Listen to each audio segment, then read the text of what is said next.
pessoal, espero que estejam todos bem, estejam seguindo as normas de isolamento social, porque esse vírus, ele pode, acometer a doença em qualquer pessoa, independente de idade ou de grupo de risco. Então, se cada um fizer a sua parte, a gente vence mais rápido e combate esse vírus. Bom, o motivo desse meu vídeo hoje não é só de reforçar esses cuidados que a gente tem que ter, desse isolamento, para a gente nos resguardar e proteger também o próximo, mas pelo seguinte motivo: como a matéria da P2 eu já havia dado em sala, só faltou a gente reforçar exercícios de revisão. Por isso que semana passada foi proposto, eu coloquei, postei lá na plataforma para vocês exercícios de estudo dirigido. Eu achei por melhor fazer um vídeo recapitulando ou revendo toda a matéria da P2, para que a gente continue reforçando durante algum tempo ainda exercícios. Por isso não deixem de assistir os vídeos que forem postados, de fazer as tarefas, os exercícios propostos, porque é uma forma da gente estar reforçando esses conceitos que vocês já haviam visto comigo em sala. E até que a gente possa, até que eu possa fazer um vídeo em que eu então transmito a explicação de uma matéria nova que seria já referente à T3. Bom, então vamos lá. Em relação, ao tema 4 da unidade 1, que é a teoria sobre a origem da vida, foi onde eu comecei a matéria da P2 para vocês. Ele explica o seguinte: muitos cientistas, muitos pesquisadores, eles queriam explicar a origem da vida, quer dizer, como é que os seres surgiriam. Então, nós tivemos duas correntes de pensamento. A teoria que a gente chama da abiogênese, a negação, bio quer dizer vida, gênese quer dizer origem. Então, os seres vivos se originariam de uma matéria sem vida, a partir apenas de um princípio ativo, de uma força vital. E a teoria da biogênese, gênese, origem, bio, vida, ou seja, os seres só poderiam surgir a partir de uma reprodução. Então, por muito tempo, eles ficaram nessa discussão, que teoria estaria certa e, portanto, seria aceita, até que, dentro desses experimentos, dessas pesquisas realizadas, Francesco Redi, um pesquisador italiano, ele fez os seguintes experimentos. Ele pegou pedaços de carne, colocou em potes de vidro transparente, obviamente para poder fazer a sua observação. Só que alguns potes ele fechou, ele tampou com uma gaze fina, e outros ele deixou aberto. Então ele começa a observar que moscas sobrevoavam sobre esses potes, mas apenas os potes abertos é que ele encontrava, no caso, vermes, porque a forma, a palavra larva ainda não era usada na época, e que esses vermes, a princípio, completamente diferentes das moscas adultas, ele continua então a fazer experimentos para que chegue então à conclusão de que a teoria da biogênese é que estaria correta. Ou seja, quando ele começa a observar com mais detalhes, em que os ovos depositados sobre a carne seriam depositados por essas moscas adultas, e a partir do momento que nasce este verme, no caso seria a larva desses ovos, essas larvas passariam para o processo de transformação, que é o que a gente chama de metamorfose, até chegar à forma adulta. Mas mesmo assim, Redi chegando a essa conclusão de que a teoria da biogênese é que estaria correta, porque os seres só poderiam surgir a partir de uma reprodução, ainda muitos estudiosos eram a favor da abiogênese. Então, Nida e Spallanzani, que foram outros dois pesquisadores, continuaram nessa pesquisa tentando comprovar uma teoria ou outra. No caso do Nida, o que ele fez? Ele também, ele pegou um caldo nutritivo, colocou num balão de vidro. Esse caldo nutritivo, ele colocou uns frascos em contato com ar, outros, né, fechados, e ferveu esse caldo. Quando ele observa, né, nesse caldo, ele vê o surgimento de micro-organismos, porque até então, né, ainda não se tinha uma explicação como é que, então, os micro-organismos surgiriam. Porque você aceitar a teoria da biogênese para os seres que são visíveis, como é que você explica, então, a origem da vida para os seres que são micro-organismos, que não são visíveis a olho nu? Então, Niden tentou, né, explicar a origem desses micro-organismos para a teoria da abiogênese. E aí, o que é que fez Spallanzani? Não, eu vou testar porque eu concordo com a teoria da biogênese. Então, eu vou repetir esse processo, né, que foi feito. Então, ele fez também, né, colocou caldo nutritivo em frascos de vidro, uns, né, abertos e outros fechados, e botou para ferver. Só que o detalhe é o seguinte, o Spallanzani, ele ferveu por mais tempo esse caldo, ele fechou esses potes hermeticamente. Então, quando ele verifica esse caldo, ele verifica que não tem existência de seres vivos. Então, estaria correta, né, a teoria da biogênese. Os micro-organismos não poderiam surgir desse caldo nutritivo de uma forma espontânea. E aí, Niden, né, rebate. Não, porque quando você ferveu, você matou essa força vital. E aí, por isso, não encontraria esses micro-organismos ali.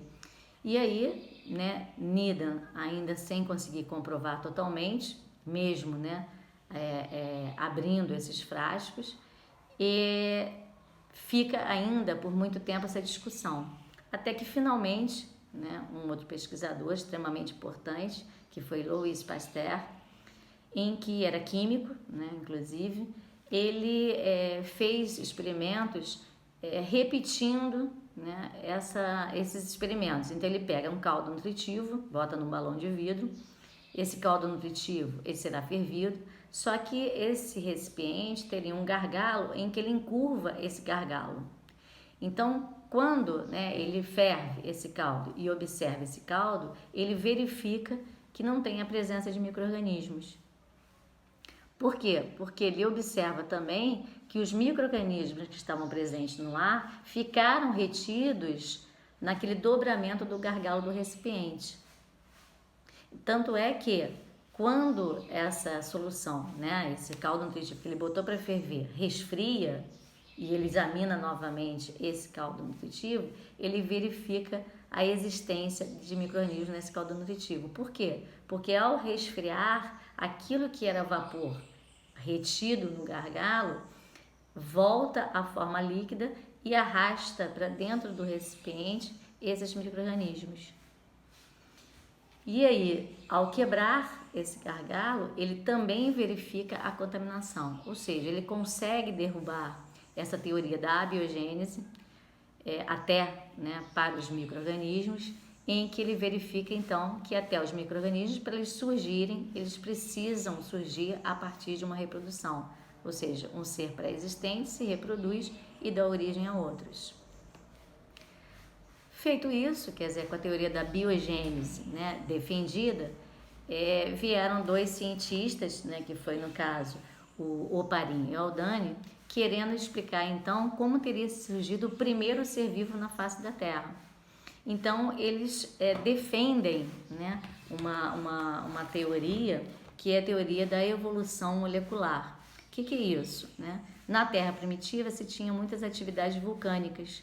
Então, os vulcões liberam substâncias para o ar, como amônia, né, hidrogênio, o metano, o vapor d'água. Então, essas substâncias teriam reagido, então acredita-se, né, que essas substâncias teriam reagido por descargas elétricas devido às tempestades que eram constantes, reagem e formam compostos um pouco mais complexos, né, quer dizer, do simples, da substância simples, né, substância inorgânica simples. Essas substâncias inorgânicas, que seriam os aminoácidos, se reuniriam nesses oceanos primitivos e formariam substâncias mais complexas, até que essas substâncias mais complexas pudessem formar estruturas com capacidade de uma atividade metabólica e de uma reprodução.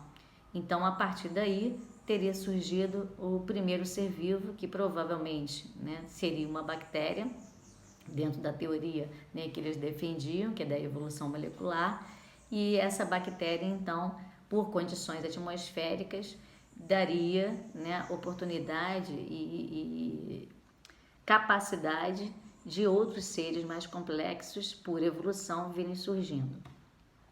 Em laboratório, 2 outros pesquisadores contribuíram muito, que foi Miller e Urey, né? O Miller era um estudante de química, Urey era o professor dele, em que eles simularam em laboratório essas condições atmosféricas de terra primitiva e botaram realmente em laboratório essas substâncias reagirem. Quando eles recolhem, né, o caldo, né, a solução, eles verificam que realmente a substância encontrada foi que Oparin e Haldane defendiam, que seriam os aminoácidos. Só que muitos contestam, né, esse experimento, né, de Miller e Urey, porque acredita-se que a atmosfera primitiva poderia ser diferente da que foi proposta.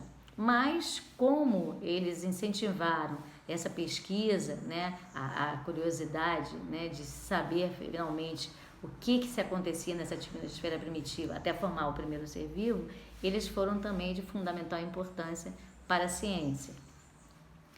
Outras teorias, né, surgiram também, eu estou falando aqui as principais, e uma outra, né, teoria foi a chamada de panspermia cósmica, que até se discute muito hoje na veracidade dessa teoria, pelo seguinte, porque acredita-se, né, acreditava-se, e alguns ainda acreditam, que os seres, né, do espaço sideral, né, ou até micro-organismos do espaço sideral, ou substâncias desses micro-organismos do espaço sideral, conseguiriam ter atravessado a atmosfera e chegado à superfície da Terra, para a partir dali povoar essa Terra. E que, como eu falei, né, é uma teoria que ainda, né, se discute essa veracidade, porque realmente, analisando o material de cometas, de asteroides e de meteoritos, encontraram-se nesses materiais substâncias orgânicas. Então, é uma questão realmente a se analisar para ver até onde vai essa veracidade. Bom, o próximo assunto, né, que ainda é da matéria da P2, foi a introdução e evolução dos seres vivos, que é o tema 1 da unidade 2, que fala sobre a seleção natural e as ideias evolucionistas. Então, cientistas, né, por volta do século XVIII, né, iniciaram estudos a respeito dessa evolução biológica, ou seja, o porquê dessa grande diversidade que a gente tem de seres vivos. Então, a gente consegue explicar de uma forma, né, biológica e evolutiva essa grande diversidade. Então, vários naturalistas surgiram, né, os que foram citados, né, para vocês, que eu citei para vocês, foi Jean-Baptiste Lamarck, Darwin, né, Charles Darwin e Wallace.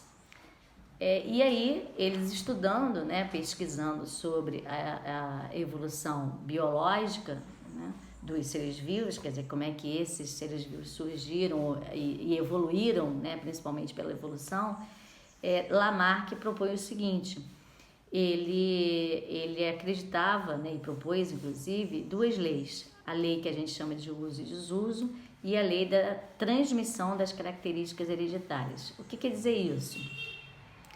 A lei do uso e desuso, né, que Lamarck propôs, explicava que órgão utilizado se desenvolve e órgão não utilizado atrofia.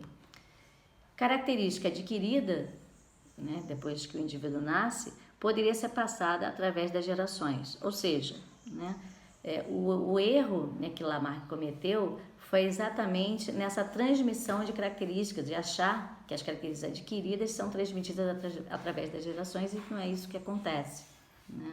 Porque ele achava que característica, no caso, usada ou não usada, né, como ele falou, né, do uso e desuso, seria transmitida através das gerações. Então ele tenta até explicar, né, da origem do desenvolvimento do pescoço das girafas, em que ele pensava o seguinte, que no momento, né, na época, as girafas tinham um pescoço curto, porque tinha uma vegetação, né, baixa, rasteira, e as girafas se alimentam de brotos vegetais. E a partir do momento que esse ambiente muda, porque Lamarck, assim como Darwin, né, eles acreditavam que o ambiente influenciava no meio, acreditavam na evolução, só que Lamarck, né, achava que essas características que se adquiria por causa dessas mudanças do ambiente seriam passadas através das gerações. Então, a girafa de pescoço curto teria que desenvolver esse pescoço a partir do momento que essa vegetação aumentou, né, em tamanho. Então, para ela buscar esse alimento no alto das árvores, na copa das árvores, ela exercitou a musculatura desse pescoço, que desenvolveu então, e ele passa então, essa girafa passa então a poder se alimentar, a continuar se alimentando, e essa característica que ela adquiriu, ela passou através das gerações. E a gente sabe muito bem que isso, né, não acontece. A mesma coisa como ele fala no livro, você acreditar que você hoje vai para uma academia se exercitar, desenvolver teu músculo, e você vai ter um filho, um descendente, que nasça já com a musculatura desenvolvida, certo? Bom, Darwin, né, e Wallace, eles trabalharam juntos, né, nessa pesquisa para poder explicar essa diversidade biológica. E Darwin, então, o que ele faz? Ele faz uma viagem a navio durante 5 anos, em que ele, né, pesquisa várias espécies, animais e vegetais, e chega à conclusão que realmente há uma diversidade, inclusive uma curiosidade de encontrar mesmas espécies em ambientes mesmo que sejam distintos, diferentes, né?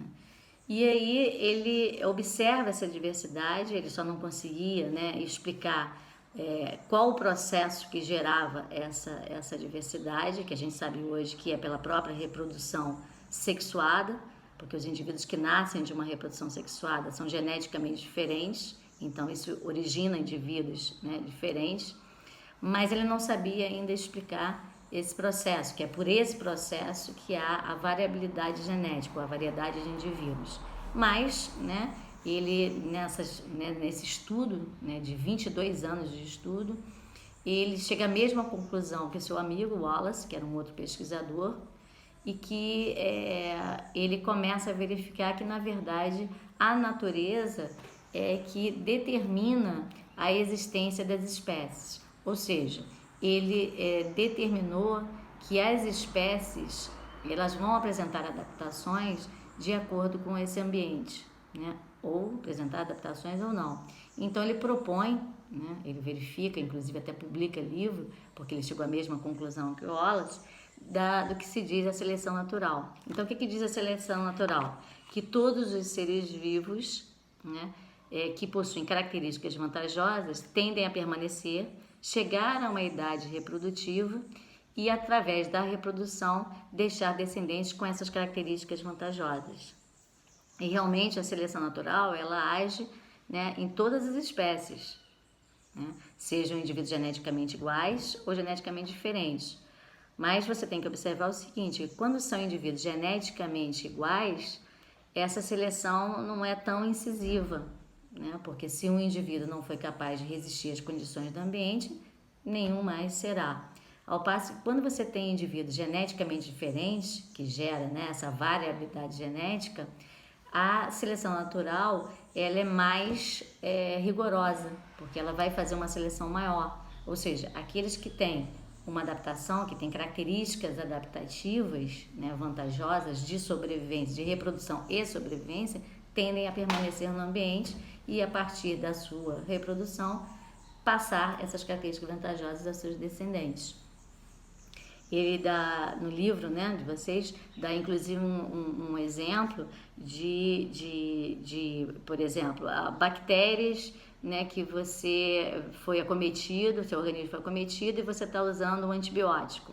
Aí muitas vezes o que acontece? Você está tomando um antibiótico e não está surtindo efeito.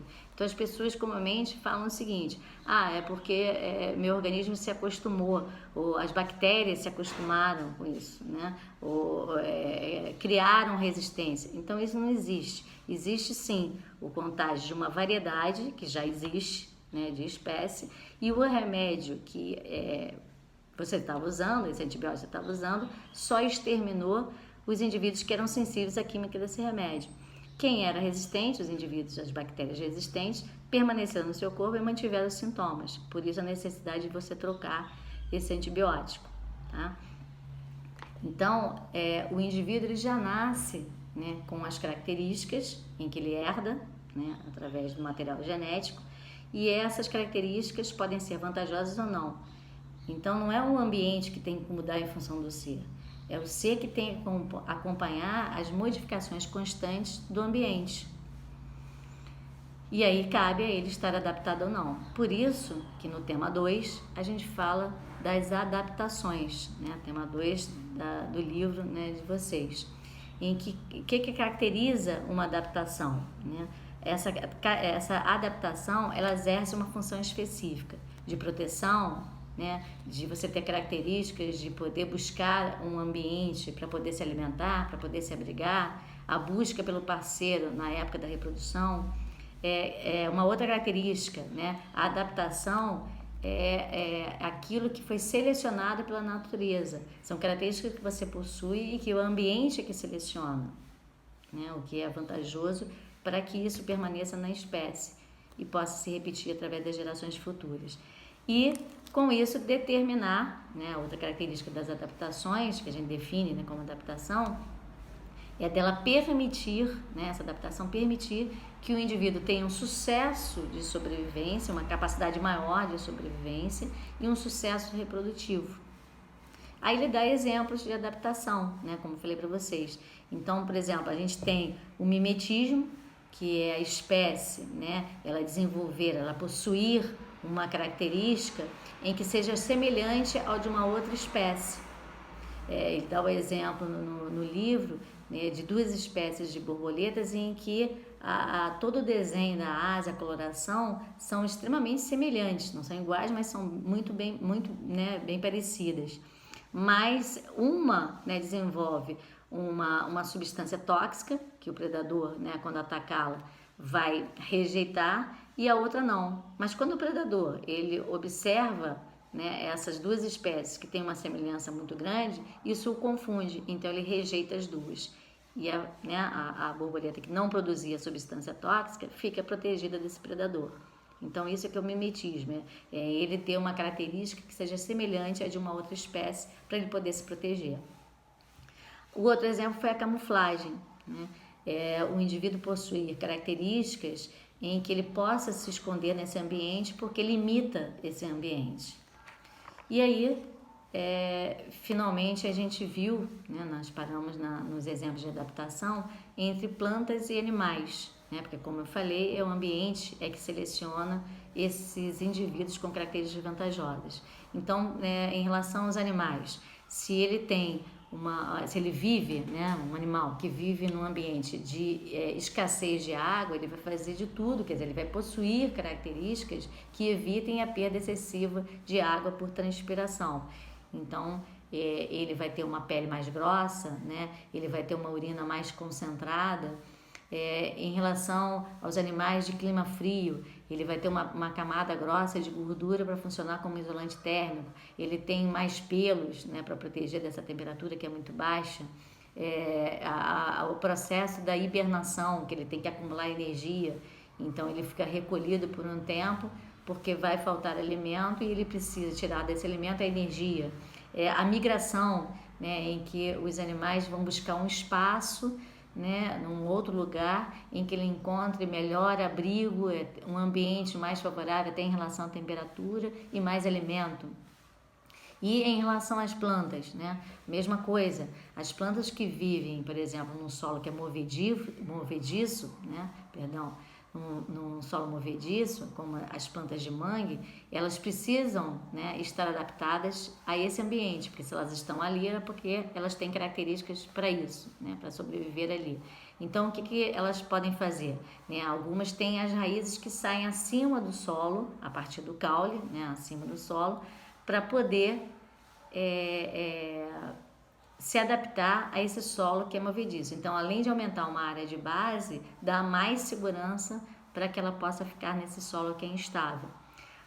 Se vive num ambiente de escassez de água, então ela vai acumular água em parte do seu corpo, né? No caule, né? Nas folhas. Eu só lembro dos cactos, que inclusive espinhos são adaptações também para regiões desérticas. Quer dizer, ao invés de ter folha, tem espinho para evitar de ter mais uma área do corpo, que seriam as folhas, para perder água por transpiração. Raízes profundas para pegar água em lençol subterrâneo, né? Então você vê que os seres, para eles poderem estar sobrevivendo, se reproduzindo, se mantendo vivos, né? Nesse ambiente, ele tem que estar adaptado ou não. Então, por isso que Darwin descobre, né, juntamente com Wallace, né, que também foi um pesquisador, e que chegou à mesma conclusão que ele, que é a natureza que seleciona os indivíduos. Né? Você vê que até, né, agora até botando, né, um exemplo da nossa situação atual, né, tudo isso para a gente é muito novo e a gente tem que se adaptar, né, se adaptar a tudo isso. Então a gente começa a desenvolver mecanismos, né, de poder viver da melhor maneira. Fala também no livro, até no tema 3, sobre uma seleção artificial, que nesse caso é o homem intervindo nessa seleção, né? Em que você usa certos inseticidas para matar insetos, né? Como baratas, por exemplo, e essas baratas a gente vai ter uma variedade delas, em que não é que ela se tornou resistente, é porque as baratas que são sensíveis vão ser afetadas por esse inseticida. A que é resistente, ela permanece e continua se multiplicando, né, se reproduzindo e passando essas características. Então você vê que é uma seleção que a gente chama de artificial, porque o homem também pode realizar esse tipo, né, de seleção. Como também a gente fala muitas vezes até em relação do homem intervir no melhoramento genético, né, das plantas, melhoria da qualidade dessas plantas. Então a gente pode também selecionar características boas dessas plantas para que elas sejam cultivadas e a gente aproveite o máximo possível. Bom, eu vou terminando aqui, né, nesse vídeo, a gente conclui com isso a matéria da P2. Não deixem, né, de assistir os vídeos que forem postados na plataforma, de realizarem as atividades, dúvidas, né, coloquem lá nos comentários e sigam, né, até todas as orientações que eu deixo lá, né, deixei lá um roteiro para vocês seguirem. Então não deixem, né, de realizar suas tarefas, porque isso vai ser extremamente importante, né? E até que, né, eu possa fazer uma outra videoaula com explicação também de matéria nova para vocês, tá? Como eu falei, referente já a T3, tá bom? Fiquem bem, tá? Um beijo e saúde para todos.